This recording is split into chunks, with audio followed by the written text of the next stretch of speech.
Hello students, welcome to iExamB. I am Karan Sardana, quant expert. Students, आज इस video में बात करेंगे मैथ से जिनको सबसे ज्यादा डर लगता है, मैथ्स का फोबिया है, क्वांट से इतना ज्यादा डरते हैं कि सोचते हैं हम इस पेपर को कैसे क्रैक करेंगे। आपको पता है अगर आप किसी भी गवर्नमेंट जॉब को टारगेट करते हैं फॉर एनी कॉम्पिटिटिव एग्जाम तो मैथ्स के बिना गुजारा नहीं है, मैथ्स क्रैक करना ही पड़ेगा तभी आपकी जॉब लगेगी। लेकिन ये डर सबको रहता है। मोस्ट ऑफ द स्टूडेंट्स जिनसे मैं बात करता हूँ, हमारे यहाँ बहुत सारी लाइव क्लासेस होती हैं, हम बहुत सारे एक्सक्लूसिव कोर्स चलाते हैं जिसमें 101 हम बच्चों से बात करते हैं। तो most of the students 80 to 90% सब लोग यही बताते हैं कि मैथ्स में उनको डर लगता है। तो मैंने सोचा ये वीडियो बनाया जाए जिससे बहुत सारे स्टूडेंट्स जिनको ये डर लगता है उनका ये थोड़ा सा डर कम हो जाए। तो आज के वीडियो में आपको ये चीजें पता चलेंगी। तो सबसे पहले कुछ कॉमन डाउट्स जो मुझसे ज्यादातर स्टूडेंट्स पूछते हैं वो पहले डिस्कस करते हैं। कुछ 2-3 क्वेश्चन हैं जो हर बच्चा पूछता ही पूछता है। तो लेट्स सी। सबसे पहला डाउट जो मैक्सिमम स्टूडेंट पूछते हैं कि मैंने 10th के बाद मैथ्स छोड़ दिया था तो क्या मैं ये एग्जाम क्रैक कर पाऊंगा? मैंने 12th के बाद मैथ्स छोड़ दिया था तो मुझसे नहीं हो पाएगा। ये क्वेश्चन सबसे ज्यादा बच्चे पूछते हैं। तो स्टूडेंट मैं आपको बता दूं, बहुत सारे बच्चे ऐसे होते हैं जिनको मैथ्स में शुरू से ही बचपन से डर लगता था या मैथ्स में नंबर कम आते थे तो वो मैथ्स से पीछा छुड़ाने के लिए 10th या 12th के बाद मैथ्स छोड़ देते हैं, राइट। कुछ बच्चे होते हैं जो ग्रेजुएशन में भी या मास्टर में भी मैथ्स लेते हैं, बट कुछ बच्चे आफ्टर 10th या 12th इसको छोड़ देते हैं। तो स्टूडेंट मैं आपको एक बात बता दूं, जो लोग भी 12th के अंदर या ग्रेजुएशन के अंदर मैथ्स लेते हैं उसमें और आप में बहुत ज्यादा डिफरेंस नहीं है। अगर आपने मैथ्स छोड़ भी दिया है और किसी बच्चे ने मैथ्स किया था तो उनमें और आप में बहुत ज्यादा डिफरेंस नहीं है, क्योंकि इन्होंने जो टॉपिक्स पढ़े होंगे, जो उन्होंने 12th या ग्रेजुएशन में मैथ्स के टॉपिक्स पढ़े होंगे वो लगभग 7-8 कुछ टॉपिक होंगे, लेकिन वो बिल्कुल अलग टॉपिक हैं। जैसे वो लोग हायर मैथ्स पढ़ते हैं, differentiation, integration, partial differentiation, vectors, 3D 2D, इस टाइप की चीजें वो लोग पढ़ते हैं। वो एडवांस मैथ्स को ज्यादा पढ़ते हैं जो कि हमारे कॉम्पिटिटिव एग्जाम्स में बैंकिंग, इंश्योरेंस, एसएससी में बहुत ज्यादा उसका काम नहीं होता है। तो जिन लोगों ने भी यहाँ पे ग्रेजुएशन में या 12th में मैथ्स पढ़ा होता है वो काफी हाई लेवल का होता है। Most of the content is not relevant for our competitive exam. तो इसलिए आप ये मत सोचिए कि जिस बच्चे ने ग्रेजुएशन में मैथ्स किया होगा वो तो मैथ्स में बहुत ज्यादा अच्छे नंबर ले आएगा, ऐसा बिल्कुल नहीं है। बस ये है कि उनका मैथ्स करने का थोड़ा उनका टच ज्यादा है, वो काफी टाइम से मैथ्स करते हैं तो शायद उनकी स्पीड या कैलकुलेशन या उनको सॉल्व करने की जो पावर होगी, जो उनकी स्पीड होगी वो ज्यादा होगी। तो वो चीज आप 1 से 2 महीने के अंदर अंदर सीख सकते हैं, क्योंकि आपके लिए वो जो उन्होंने सीखा वो आपके लिए ज्यादा रिलेवेंट नहीं है जो एकेडमिक्स में उन्होंने पढ़ा। तो पहली बात तो ये दिमाग से निकाल दीजिए कि मैंने 10th के बाद मैथ्स छोड़ दिया था तो पेपर क्रैक कैसे करूं। उनके लिए भी उतना ही मुश्किल है जितना आपके लिए मुश्किल है, क्योंकि आपके पेपर में जो भी चीज आएगी वो बहुत बेसिक लेवल की आएगी। 6th standard, 7th standard, 8th, 9th, 10th इनके मैथ्स के अंदर जो चैप्टर थे वो सारे चैप्टर आपके पेपर में पूछे जाते हैं, ठीक है। अगला कॉमन डाउट सबका क्या होता है, बहुत सारे स्टूडेंट ये बोलते हैं कि हमसे कैलकुलेशंस बहुत जल्दी नहीं होती हैं, so they are weak in the calculation part, right. तो इसके लिए क्या करना है स्टूडेंट, कैलकुलेशन फास्ट करने के लिए आपको सबसे पहले सबसे बेसिक चीजें जो होती हैं उसके ऊपर काम करना पड़ेगा, जैसे कि addition, subtraction, multiply, divide, percentage. ये चीजें सबसे ज्यादा आपको मिलेंगी, प्लस माइनस, गुणा, भाग, डिवाइड। तो ये सारी चीजों की आप अच्छे से प्रैक्टिस करिए। जितना ज्यादा आप प्रैक्टिस करेंगे उतना ज्यादा आप इसके अंदर मास्टर बन पाएंगे। कोशिश करने से ही आप कर पाएंगे, जितनी प्रैक्टिस करेंगे उसी से ही आप कैलकुलेशन में मास्टर कर पाएंगे। अगर आप हमेशा यही सोचेंगे कि इतनी बड़ी कैलकुलेशन, इतनी सारी कैलकुलेशन मैं कैसे करूं, तो फिर नहीं हो पाएगा। आपको सबसे पहले छोटी छोटी कैलकुलेशन से स्टार्ट करना है, धीरे धीरे आपके क्वेश्चंस का लेवल आपको बढ़ाते जाना है। वो एक दिन में नहीं होगी, एक हफ्ते में नहीं होगी, एक महीने में नहीं होगी, कुछ महीने लगातार आपको क्वेश्चन सॉल्व करने पड़ेंगे और धीरे धीरे आप अपनी स्पीड बढ़ाते जाएंगे कैलकुलेशन। यही क्वेश्चन मिलता जुलता ही ज्यादातर बच्चे पूछते हैं कि हमारी स्पीड नहीं आ रही, तो इसका रिलेशन भी कैलकुलेशन से ही होता है कि आप कैलकुलेट चीजों को अगर जल्दी करेंगे तो आप धीरे धीरे स्पीड बना पाएंगे। तो आगे मैं आपको कुछ बहुत सारी यूजफुल ट्रिक्स बता रहा हूं जिससे आपको इन सारी चीजों के जो डाउट्स हैं, जो आपको प्रॉब्लम्स आती है मैथ्स में, मैथ्स को जो हवा बना रखा है वो हम उसको इम्प्रूव कर पाएंगे और अपनी स्पीड, कैलकुलेशन, हर चीज को बदल पाएंगे। एक नए नजरिए से इसको देखते हैं। तो बात करते हैं मोस्ट इंपोर्टेंट 10 यूजफुल टिप्स जिससे आप मैथ्स के अंदर हायर स्कोर कर पाए। तो सबसे पहली चीज जो किसी भी चीज को करने के लिए जरूरत होती है वो होता है इंटरेस्ट। तो ये इंटरेस्ट आपको बनाना पड़ेगा। मैं मानता हूं कि बहुत सारे बच्चों का मैथ्स में इंटरेस्ट नहीं होता, उनको बहुत प्रॉब्लम्स आती हैं सॉल्व करने में, लेकिन अगर गवर्नमेंट जॉब लेनी है तो मैथ्स करना पड़ेगा।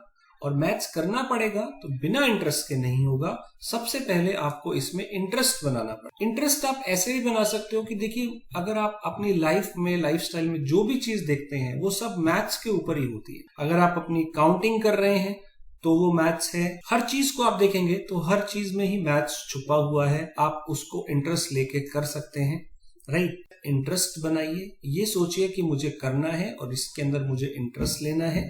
इससे जितना दूर भागेंगे उतना ही आपको ये तंग करेगा, इसलिए कि इसके अंदर इंटरेस्ट बनाने की कोशिश करें। सेकेंड चीज, जो कैलकुलेशन और स्पीड वाली बात थी, उसके लिए सबसे पहले आपको फॉलो करने हैं जो हमारे वैदिक मैथ्स के जो शॉर्टकट ट्रिक्स होते हैं, ये आपको सबसे पहले करने हैं कि चीजों को ऐड फटाफट कैसे करें, माइनस फटाफट कैसे करें, मल्टीप्लाई कैसे करें, डिवाइड कैसे करें, राइट। और भी बहुत सारी चीजें होती हैं। स्क्वायर्स कैसे निकालें, क्यूब्स कैसे निकालें, स्क्वायर रूट, वर्गमूल जो है वो कैसे निकालें, इसके अलावा क्यूब रूट, घनमूल कैसे निकालें। तो बेसिक चीजें, ये सारी ट्रिक्स जो होती हैं ये आपको याद रखनी है। ये सारी ट्रिक्स होती हैं, हमने इसके ऊपर बहुत सारी वीडियोस बनाई हैं, हमारे पास ऑनलाइन कोर्स भी है जिसमें इन सब की वीडियोस रहती हैं। तो ये चीजें आपको सीखनी पड़ेंगी जिससे आप कैलकुलेशन थोड़ी फास्ट कर पाओगे। किसी चीज का कितने परसेंट क्या होता है, परसेंटेज के जो फ्रैक्शंस होते हैं वो यहाँ पे आपको याद करने पड़ेंगे। तो बेसिक चीजें, अगर स्क्वायर की बात करें तो 40 तक के स्क्वायर आपको टिप्स पे याद होने चाहिए, 20 तक के क्यूब आपको याद होने चाहिए, और सबसे ज्यादा जरूरी है टेबल्स आपको 20 तक याद करने हैं। ये छोटी छोटी सी चीजें आपके लिए बहुत ज्यादा हेल्पफुल हैं। पेपर में अगर आप 13 into 9 भी नॉर्मल मल्टीप्लाई करके करोगे तो फिर पेपर जल्दी सॉल्व नहीं होगा। तो टेबल याद करना सीखिए, स्क्वायर्स टिप्स पे याद करिए, क्यूब्स टिप्स पे याद करिए। जितनी भी multiply, addition, square root, cube root, percentage, इन सब की ट्रिक्स हैं, इन सबको फॉलो करिए। यही आपके पेपर में आपकी फास्ट स्पीड बनाएंगी, स्पीड को फास्ट करेंगी, कैलकुलेशन अच्छी करेंगी। इसके अलावा नेक्स्ट है कि आप मैथ्स के अंदर जितने भी फॉर्मूले हैं उसको एक अलग से रजिस्टर में नोट करके लिखिए, उसकी लिस्ट बना लीजिए, या फिर आप एक काम करिए, 2-3 पेपर ले लीजिए और उसके ऊपर वो फॉर्मूले सारे लिख दीजिए। वो सारे फॉर्मूले आप अपने रूम के अंदर कहीं भी चिपका लीजिए और वो फॉर्मूले बार बार देखते रहिए। जितनी बार देखेंगे आपको फॉर्मूले याद होते रहेंगे और एक दिन आपको वो लिस्ट देखने की जरूरत नहीं पड़ेगी, आपको ओरली याद हो जाएगी। प्रॉब्लम ये होती है कि हम चीजें भूल जाते हैं, तो भूलने की बजाय हम उसको सामने लिख लें और बार बार देखते रहें जब तक हमें वो याद ही ना हो जाए। नाउ किसी भी चैप्टर को स्टार्ट करना है तो उसे बेसिक से स्टार्ट करना है, सीधा हाई लेवल नहीं पढ़ना है। सबसे पहले आपको उसकी बेस की जानने की जरूरत है कि बेसिक क्या है। देखिए, अगर कोई बिल्डिंग बनती है तो बिल्डिंग बनाने के लिए आपको उसकी पहले नींव रखनी पड़ती है, उसका बेस रखना पड़ता है और उसे बहुत ज्यादा मजबूत बनाना पड़ता है। अगर आपका बेस वीक होगा तो बिल्डिंग जल्दी गिर जाएगी। तो बेस को अच्छा बनाएंगे तो बिल्डिंग मजबूत बनेगी, कई साल चलेगी। तो इट मीन्स अगर आपको ये गवर्नमेंट का एग्जाम क्रैक करना है तो आपको जो बेसिक है, यानी कि जो कॉन्सेप्ट है, वो बहुत ज्यादा सॉलिड करने पड़ेंगे।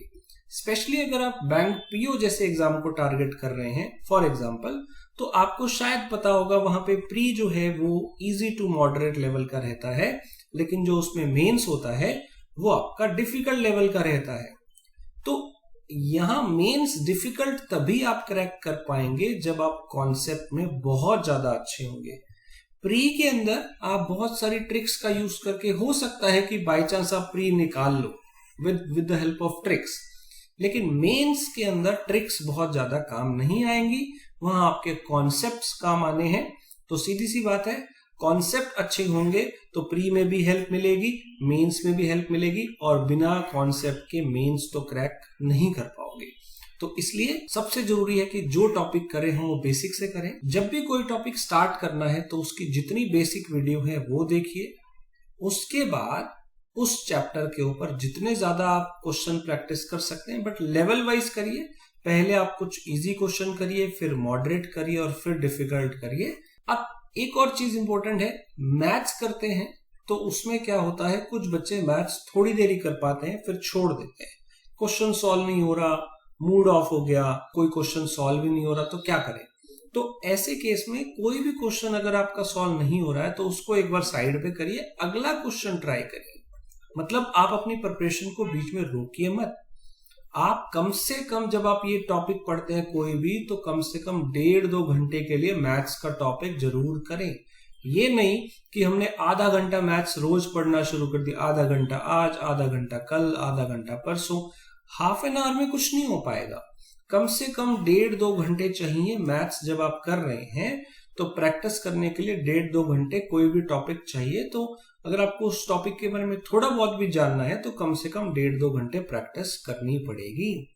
और ऐसा नहीं है कि वो एक दिन में हो जाएगा, अगले दिन भी आपको उस पर 2 घंटे देने पड़ सकते हैं, उससे अगले दिन भी उस पर 2 घंटे देने पड़ सकते हैं। 3-4 दिन के अंदर जाके वो टॉपिक आपका कवर होता है। मान लीजिए आप परसेंटेज पढ़ रहे हैं या आप प्रॉफिट एंड लॉस पढ़ रहे हैं, तो ये बड़े टॉपिक हैं, ये एक दिन में सॉल्व होने वाले नहीं है, आपको 2-2 घंटे कई दिन लगाने पड़ेंगे। तो इस तरह से ये आपको तैयारी करनी है। कभी भी जल्दी टॉपिक को मत छोड़िए, लंबे टाइम तक उसको सॉल्व करते रहिए। नाउ जब भी आप कोई क्वेश्चन करेंगे तो हो सकता है आपको बहुत सारे क्वेश्चन आपसे सॉल्व ना हो, डाउट्स आता हो उनके अंदर, या आपने वो क्वेश्चन किए तो वो गलत हो गए, राइट। और कभी कभी आपको लगेगा कि ये क्वेश्चन तो बहुत टफ है, इसमें बहुत टाइम लग रहा है। तो ऐसे क्वेश्चन को अलग से नोट डाउन करिए, उसको रजिस्टर में अलग से लिखिए। देखिए, जो चीज आसानी से सॉल्व हो जाए वो आप खुद से सॉल्व कर पा रहे हैं, उसको लिखने की जरूरत नहीं है, क्योंकि वो तो आप अभी कर पा रहे हैं, राइट। तो बाद में भी कर पाएंगे क्योंकि आप रेगुलर प्रैक्टिस करते रहेंगे। लेकिन जिनमें आपको डाउट आ रहा है, जो आपके गलत हो रहे हैं, जो आपको टफ लग रहे हैं, तो उन क्वेश्चन को अलग से नोट करने की जरूरत है, ताकि उनपे आप फिर से उसके ऊपर आप आके काम कर पाओ, दोबारा से उन क्वेश्चन को कर पाओ। कहने का मतलब आप रिवीजन कर पाओ।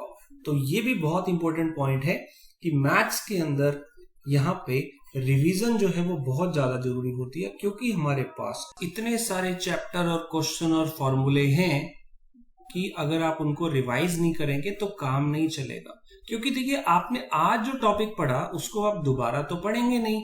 इट मीन्स वो टॉपिक आप दो महीने बाद या 1.5 महीने बाद या 3 महीने बाद हो सकता है आप उसको दोबारा देखें, तो तब तक आप चीजें भूल जाएंगे। इसलिए आपको रिवीजन जो है वो बहुत जरूरी है करना। एक और बात, आपने पूरे वीक के अंदर प्लान कर लिया कि मुझे इस दिन ये टॉपिक पढ़ना है, मान लीजिए 6 डेज का आपका प्लान है, तो 7th डे आप कुछ मत पढ़ें। आपने इन 6 डेज में जो भी कंटेंट पढ़ा है उसको आप 7th डे पे रिवाइज करें, या एक तरीके से आप अपने संडे को रिवीजन डे बना लें। ये आप हर सब्जेक्ट में कर सकते हैं, जैसे जीए है, कोई भी टॉपिक है उसमें आप भूल सकते हैं चीजों को।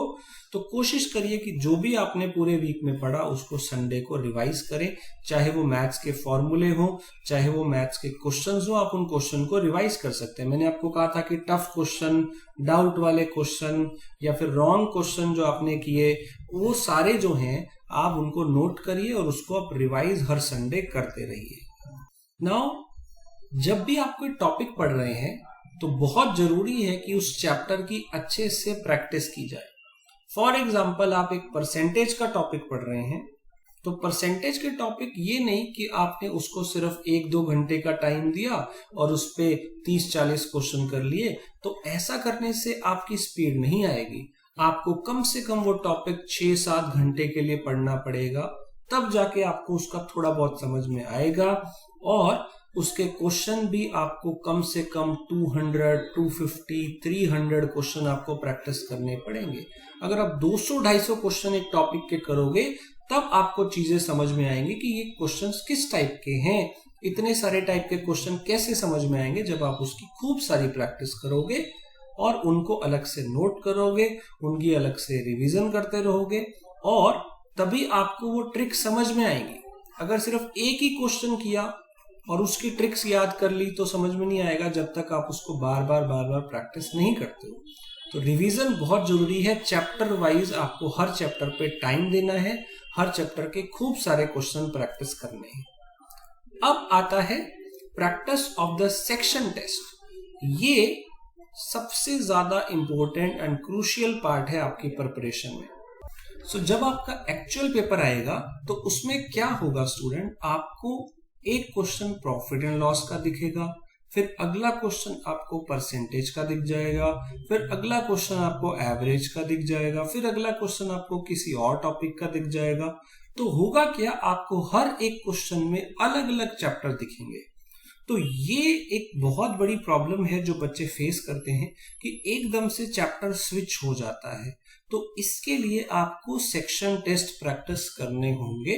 सेक्शन टेस्ट में आपके पूरे सेक्शन यानी कि पूरे क्वांट के जो सेक्शन हैं उनके सारे क्वेश्चन आपको एक साथ प्रैक्टिस करने हैं। ये तभी हो पाएगा जब एटलीस्ट आप 60-70% क्वांट कवर कर लेते हो चैप्टर वाइज। तो चैप्टर वाइज आप पहले सारे टॉपिक्स करिए कम से कम 60-70%, फिर आप सेक्शन टेस्ट पे स्लोली आ सकते हो। सेक्शन टेस्ट प्रैक्टिस करने से हमारी ये वाली प्रॉब्लम खत्म हो जाती है कि हम एकदम से ये वाले क्वेश्चन कैसे सॉल्व करें। नाउ इसके बाद आपको पता है लास्ट स्टेप है आपका प्रैक्टिस मॉक टेस्ट। तो मॉक टेस्ट प्रैक्टिस करने में आपके एक्चुअली सारे के सारे सेक्शन जो है वो अच्छे हो जाते हैं, चाहे वो मैथ्स हो या रीजनिंग हो या इंग्लिश हो। तो मॉक टेस्ट की प्रैक्टिस आपको लास्ट में करनी है, बट पहले आपको बेसिक क्लियर करने हैं, आपको अपने नोट्स बनाने हैं, आपको जितने भी आपके डाउट्स हैं, जितने भी आपके फॉर्मूले हैं वो लिस्ट डाउन करने हैं, आपके जितने टफ क्वेश्चन हैं, जितने आपने रॉन्ग किए वो सब आपको नोट करने हैं, नोट्स बनाने हैं। ये आपका बहुत जरूरी काम है। इसके बाद आपको हर चैप्टर पे प्रैक्टिस करनी है। तो पहले आप प्रैक्टिस जो है वो चैप्टर पे करेंगे, फिर आप सेक्शन पे प्रैक्टिस करेंगे और फिर आप मॉक टेस्ट प्रैक्टिस करेंगे। तो इस तरह से आपको ये तैयारी करनी है और आई होप अगर आप इसको करेंगे तो डेफिनेटली आप क्वांट का जो डर है वो दूर भगा पाएंगे और क्वांट में अच्छा स्कोर कर पाएंगे, राइट। सो स्टूडेंट्स, हमारे पास स्पेशली पीओ के लिए एक्सक्लूसिव ऑनलाइन कोर्स अवेलेबल है जिसके अंदर आपको एक्सक्लूसिव मॉक टेस्ट मिलता है जिसका एनालिसिस भी हम लोग करते हैं। पर्सनलाइज्ड एनालिसिस होता है एक एक बच्चे का और उसी हिसाब से उसको स्टडी प्लान मिलता है। इसके अलावा आपको फैकल्टी के साथ काफी सारे 1-on-1 सेशन मिलते रहते हैं। आपकी performance time to time check होती रहती है, मॉनिटर होती है। आपको मेंटर्स मिलते हैं जो आपको टाइम टू टाइम गाइड करते रहते हैं और आपकी क्विक हेल्प के लिए अवेलेबल रहते हैं। तो अगर आपको ये सारी फैसिलिटी चाहिए तो आप इस नंबर पे कॉल करके डिटेल्स ले सकते हैं या फिर iexambly.com पे विजिट करके इस कोर्स के बारे में जान सकते हैं। We have exclusive courses for IBPS PO, SBI PO and even for IBPS clerk exam also. तो ये आप देख सकते हैं। एग्जाम जल्दी ही आने वाले हैं तो अभी से इसकी तैयारी के पीछे लग जाइए और क्वांट से बिल्कुल डरने की जरूरत नहीं है। इसे अपना दोस्त बना लीजिए, प्रैक्टिस करिए। और मैंने बहुत सारे बच्चों को पढ़ाया है, हजारों बच्चों को पढ़ाया होगा। कुछ बच्चों को मैथ्स बिल्कुल नहीं आता था, लेकिन जब उन्होंने ये चीजें की तो फाइनली वो सिलेक्ट हुए, किसी ना किसी गवर्नमेंट सेक्टर में वो आज जॉब कर रहे हैं जिनका मैथ्स बिल्कुल वीक था। तो डरने की जरूरत नहीं है। अगर आप थोड़ी सी मेहनत करेंगे, थोड़े से पॉजिटिव माइंड के साथ चलेंगे और जो मैंने चीजें बताई अगर आप उसको फॉलो करेंगे तो डेफिनेटली आप इन पेपर्स को क्रैक कर पाएंगे। Thank you, thanks for watching.